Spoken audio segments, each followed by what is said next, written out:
Hello दोस्तों, कैसे हैं आप सब। आशा करती हूँ कि आप सब अच्छे होंगे। आज कहानी जो मैं पढ़कर आपको सुनाने वाली हूँ, उस कहानी का शीर्षक है बंदर। तो चलिए शुरू करते हैं। जीवन दास नाम का एक गरीब मदारी अपने बंदर मन्नू को नचाकर अपनी जीविका चलाया करता था। वह और उसकी स्त्री बुधिया दोनों मन्नू को बहुत प्यार करते थे। उनके कोई संतान न थी। दोनों उसे अपने साथ खाना खिलाते और सुलाते थे।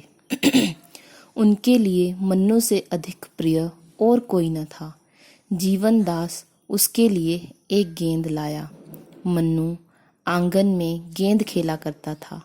उसके भोजन के लिए मिट्टी का एक प्याला था, ओढ़ने के लिए कंबल का एक टुकड़ा, सोने के लिए एक टाट और लटकने के लिए छप्पर में एक रस्सी। मन्नू इन वस्तुओं पर जान देता था। जब तक उसके प्याले में कोई चीज़ न रख दी जाए वह भोजन न करता था।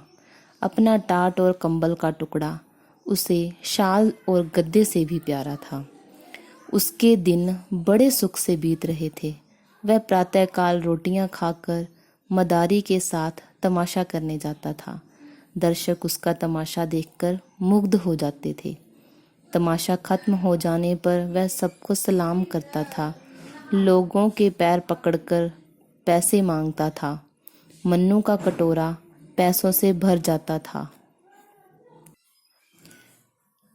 एक दिन मन्नू के मन में फल खाने की इच्छा हुई। वह उछलता कूदता एक बगीचे में पहुंचा। देखा तो फलों से पेड़ लदे हुए थे। तुरंत एक छलांग मारकर वह बगीचे की चारदीवारी पर चढ़ गया और अगली छलांग में पेड़ों पर जा पहुंचा। कुछ आम खाए, कुछ लीचियां खाईं। खुश होकर उसने गुठलियां इधर उधर फेंकना शुरू किया। फिर वह सबसे ऊंची डाल पर पहुंचकर डालियों को हिलाने लगा। पके आम जमीन पर गिरने लगे। खड़खड़ाहट हुई तो माली दोपहर की नींद से चौंका और मन्नू को देखते ही उसे पत्थरों से मारने लगा। पर या तो पत्थर उसके पास तक पहुंचते ही नहीं थे और या वह सिर और शरीर हिलाकर पत्थरों को बचा जाता था। माली ने जाकर अपने मालिक को खबर दी। वह हजरत पुलिस विभाग के कर्मचारी थे। सुनते ही आपे से बाहर हो गए। एक बंदर की इतनी मजाल कि मेरे बगीचे में आकर उधम मचावे। बगीचे का किराया मैं देता हूँ, बंदर नहीं देता। तुरंत बंदूक उठाई और बगीचे में आ पहुंचे। देखा मन्नू एक पेड़ को जोर जोर से हिला रहा था। मालिक के कान लाल हो गए और उसकी तरफ बंदूक तानी। बंदूक देखते ही मन्नू के होश उड़ गए। वह उसी डाल पर दुबक कर बैठ गया। साहब को दया आ गई। माली को बंदर पकड़ने भेजा। माली चुपके से वृक्ष पर चढ़ गया और बंदर को एक रस्सी से बांध लाया। मन्नू को बरामदे में एक खंबे से बांध दिया गया। संध्या समय मदारी को पता लगा तो साहब के घर पहुंचा। मन्नू उसे देखते ही ऐसा अधीर हुआ मानो जंजीर तोड़ डालेगा, खंबे को गिरा देगा। मदारी ने जाकर मन्नू को गले से लगा लिया और साहब से बोला, हुजूर, भूल चूक तो आदमी से भी हो जाती है, यह तो पशु है। मुझे चाहे जो सजा दे दीजिए पर इसे छोड़ दीजिए। सरकार, यह मेरी रोटियों का सहारा है। इसके बिना हम दो प्राणी भूखों मर जाएंगे। इसे हमने लड़के की तरह पाला है। जब से यह भागा है मदारिन ने दाना पानी छोड़ दिया है। दया कीजिए सरकार। मगर साहब ने दया का पाठ न पढ़ा था। गुड़क कर बोले, चुप रह पाजी, टें टें करके दिमाग चाट गया। बंदर छोड़कर बाग का सत्यानाश करा डाला। अब खुशामद करने चला है। जाकर देख तो इसने कितने फल खराब कर दिए। अगर इसे ले जाना चाहता है तो 10 रुपए लाकर मेरी नजर कर, नहीं तो चुपके से अपनी राह पकड़। यह या तो यहीं बंधे बंधे मर जाएगा या कोई इतने दाम देकर इसे ले जाएगा। मदारी निराश होकर चला गया। संयोग से उसी दिन एक सर्कस कंपनी का मैनेजर साहब से तमाशा करने की आज्ञा लेने आया। उसने मन्नू को बंधे बैठे देखा तो पास आकर उसे पुचकारा। मन्नू उछलकर उसे सलाम करने लगा। मैनेजर समझ गया कि यह पालतू जानवर है। उसे अपने तमाशे के लिए एक बंदर की जरूरत थी। साहब से बातचीत की, उसका उचित मूल्य दिया और अपने साथ ले गया। किंतु मन्नू को शीघ्र ही पता चल गया कि यहाँ मैं और भी बुरा फंसा। मैनेजर ने उसे बंदरों के रखवाले को सौंप दिया। रखवाला बड़ा निष्ठुर और क्रूर था। उसके पास और भी कई बंदर थे। वह उनके भोजन की सामग्री खुद खा जाता था। अन्य बंदरों ने भी मन्नू का सहर्ष स्वागत नहीं किया। अब मन्नू को नई विद्या सीखनी पड़ी। पैर गाड़ी पर चढ़ना, दौड़ते घोड़े की पीठ पर 2 टांगों से खड़े हो जाना, पतली रस्सी पर चलना इत्यादि बड़ी ही कष्टप्रद साधनाएं थी।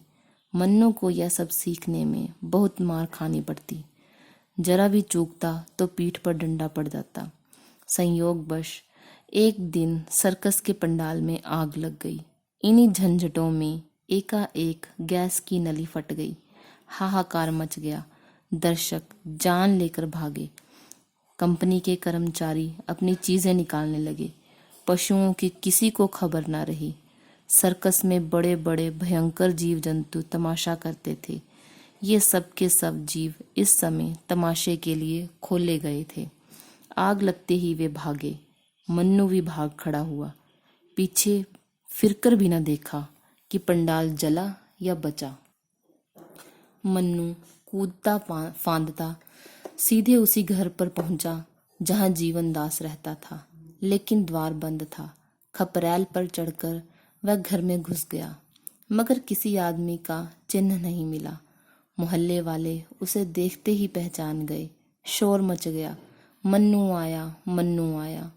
मन्नू उस दिन से रोज संध्या के समय उसी घर में आ जाता और अपने पुराने स्थान पर लेटा रहता। इस प्रकार कई महीने बीत गए।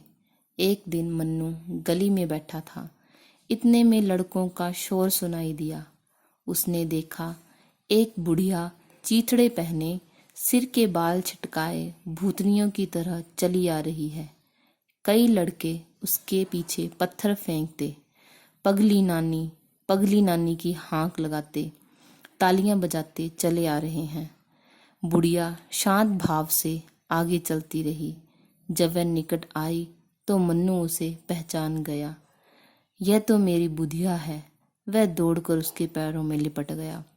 बुढ़िया ने चौंक कर मन्नू को देखा, पहचान गई। उसने उसे छाती से लगा लिया। लड़कों ने फिर पगली पगली का शोर मचाया तो उसने पत्थर फेंककर लड़कों को मारना शुरू किया। उनके पीछे दौड़ी। एक लड़के ने पूछा, अभी तो तुझे क्रोध नहीं आता था, अब क्यों आ रहा है? बुढ़िया बोली, तू क्या जाने क्यों अब क्रोध आ रहा है। फिर किसी ने पगली कहा, तो अपने बंदर से कटवा दूंगी। बुढ़िया ने अपने बाल समेट लिए। उसके मुख पर जो क्रोध था उसकी जगह चिंता का पीलापन दिखाई देने पड़ा। वह रो रो कर मन्नू से कहने लगी, बेटा तुम कहाँ चले गए थे? इतने दिन हो गए हमारी सुध नहीं ली। तुम्हारा मदारी तुम्हारे ही वियोग में परलोक सिधारा। मैं भीख मांगकर अपना पेट पालने लगी। घर द्वार तहस नहस हो गया। तुम थे तो खाने की, पहनने की, गहने की, घर की इच्छा थी। तुम्हारे जाते ही सब इच्छाएं समाप्त हो गईं। अकेली भूख ही सताती थी, पर संसार में और किसी बात की चिंता न थी।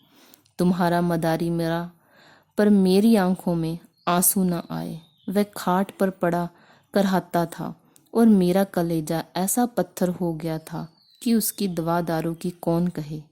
उसके पास खड़ी तक न होती थी। सोचती थी ये मेरा कौन है। अब आज वे सब बातें और अपनी वह दशा याद आती है तो यही कहना पड़ता है कि मैं सचमुच पगली हो गई थी। लड़कों का मुझे पगली नानी कहकर चिढ़ाना ठीक ही था। मन्नू बुधिया के पास रहने लगा। वह सवेरे घर से निकल जाता और नकलें करके भीख मांगकर बुधिया के खाने भर को अनाज या रोटियां ले आता था। पुत्र भी अगर होता तो वह इतने प्रेम से माता की सेवा न करता। लोग बुधिया के प्रति बंदर का यह प्रेम देखकर चकित हो जाते और कहते कि यह बंदर नहीं, कोई देवता है। तो कैसी लगी आपको ये कहानी? अगर कहानी अच्छी लगी है तो मेरे चैनल को सब्सक्राइब ज़रूर करें और वीडियोस को लाइक शेयर करना ना भूलें। धन्यवाद।